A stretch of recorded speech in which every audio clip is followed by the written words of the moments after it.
جعل بین البحرین حاجزا، اور اس نے دو دریاؤں کے درمیان ایک حد فاصل بنا، کھاری پانی اور میٹھا پانی سمندر میں اکٹھا چلتا ہے، یہ سخت کڑوا، یہ سخت میٹھا، اور کڑوا میٹھا نہیں ہوتا، میٹھا کڑوا نہیں ہوتا، میلوں تک اکٹھے سمندر میں یہ پانی چلتے ہیں، روئیں چلتی ہیں، اور درمیان میں اللہ کے حکم کا پردہ ہے۔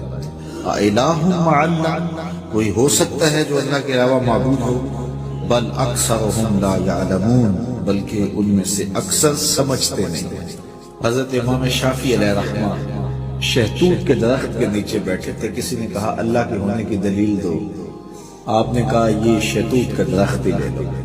کہا یہ کیا ہوا؟ جو سامنے آئی چیز اس کو دلیل قرار دے دیا۔ کہا دیکھو شہتوت کا درخت ہے، اس کی جڑوں کا رنگ اور ہے، تنے کا رنگ اور ہے، شاخوں کا رنگ اور ہے، پتوں کا رنگ اور ہے، پھل کچا ہو تو رنگ اور ہے، پک جائے تو رنگ اور ہے، ایک ہی زمین سے نکلتا ہے۔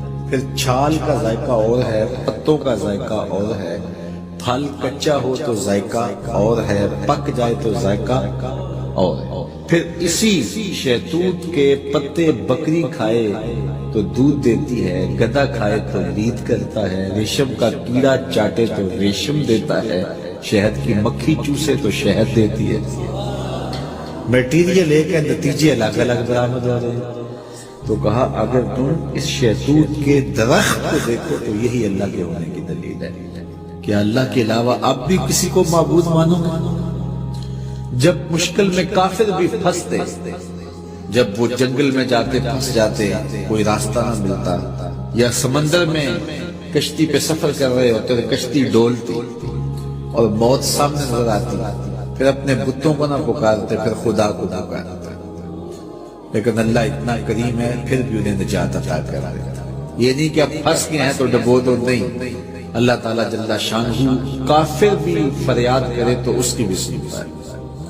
اس لیے کہا مظلوم کی آہ سے ڈرو چاہے وہ کافر کیوں ہو۔ اگر مظلوم کافر بھی ہو تو وہ بھی اگر اللہ کو پکارے گا تو اللہ اس کی بھی فریاد سے۔ اللہ اکبر۔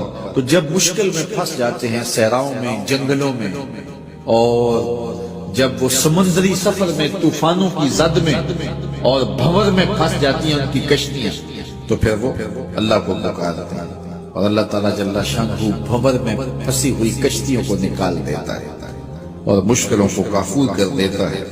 وَيَكْشِفُ السُّوءَ وَيَجْعَلُكُمْ خُلَفَاءَ الْأَرْضِ، اور وہ مصیبت کو دور کر دیتا ہے اور تم کو زمین میں صاحب تصرف بنا دیتا ہے، زمین کی خلافتیں عطا کر دیتا ہے، تخت و تاج عطا کر دیتا ہے، تمہیں شاہی دے دیتا ہے۔ اللہ تعالیٰ ارشاد فرماتا ہے الہ مع اللہ، یا اب بھی اللہ کے علاوہ کوئی معبود بناؤ گے؟ کون ہے جو تمہیں مشکلوں میں کام آتا ہے؟ کون تمہارے دکھوں کا مداوا ہے؟ قلیلا ما تذکرون، بہت تھوڑے ہیں جو یاد رکھتے ہیں۔ بہت سارے لوگ ہیں جب مصیبت میں پھنستے ہیں تو پھر اللہ کو پکارتے ہیں، جب مصیبت ختم ہو جاتی ہے تو پھر بھول جاتے ہیں، پھر اپنی وہی دنیا۔ جب وہ زمین کانپتی ہے نا، زلزلہ آتا ہے تو پھر سارے کہتے ہیں یا اللہ میری توبہ، یا اللہ میری توبہ۔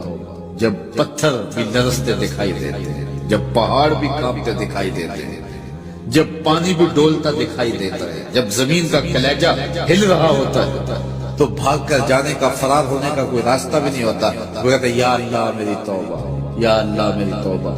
لیکن جب زمین ساکن ہو جاتی ہے پھر اسی طرح سرکش کے سرکش، متکبر کے متکبر۔